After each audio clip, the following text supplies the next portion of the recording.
আসসালামু আলাইকুম। আমি এই মুহূর্তে আছি কুয়াকাটা সমুদ্র সৈকত থেকে প্রায় ৮ কিলোমিটার দূরে ক্ষুদ্র নুড়ি গোষ্ঠী সম্প্রদায়ক রাখাইনদের একটি গ্রামের নাম মিশ্রপাড়া। এখানে আছে বড় একটি বৌদ্ধ মন্দির।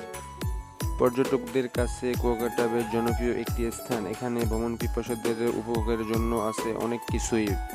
পর্যটকরা সাধারণত যে স্থানগুলোতে ঘুরতে যান তার মধ্যে অন্যতম এখানকার বৌদ্ধ বিহারগুলো, এই মন্দিরগুলো সবই রাখাইনদের তৈরি।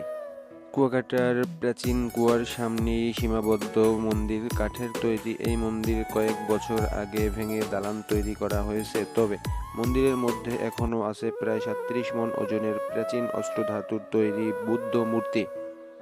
কথিত আছে এই মন্দিরের ভিতরে আছে উপমহাদেশের সবচেয়ে বড় বুদ্ধ মূর্তি। এছাড়া এখান থেকে সামান্য দূরে আমখোলা গ্রামে আছে এই অঞ্চলের রাখাইনদের সবচেয়ে বড় বস্তি। কুয়াকাটা বাংলাদেশের দক্ষিণ-পশ্চিম অঞ্চলের পটুয়াখালী জেলায় একটি শহর ও পর্যটক কেন্দ্র। এটি বাংলাদেশের পটুয়াখালী জেলায় অবস্থিত। এখানে আছে কুয়াকাটা সমুদ্র সৈকত, যা পর্যটকদের কাছে সাগরকন্যা হিসেবে পরিচিত। ১৮ কিলোমিটার দীর্ঘ সৈকত বিশিষ্ট কুয়াকাটা বাংলাদেশের অন্যতম নিসর্গ সমুদ্র সৈকত। এটি বাংলাদেশের একমাত্র সৈকত যেখানে থেকে সূর্যোদয় এবং সূর্যাস্ত দুটোই দেখা যায়।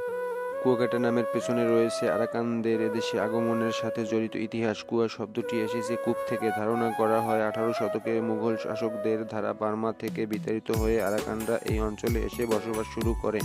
তখন এখানে শুভ জলের অভাব পূরণ করতে তারা প্রচুর কুয়ো বা কূপ খনন করেছিলেন। সেই থেকেই এই অঞ্চলের নাম হয়ে যায় কুয়াকাটা।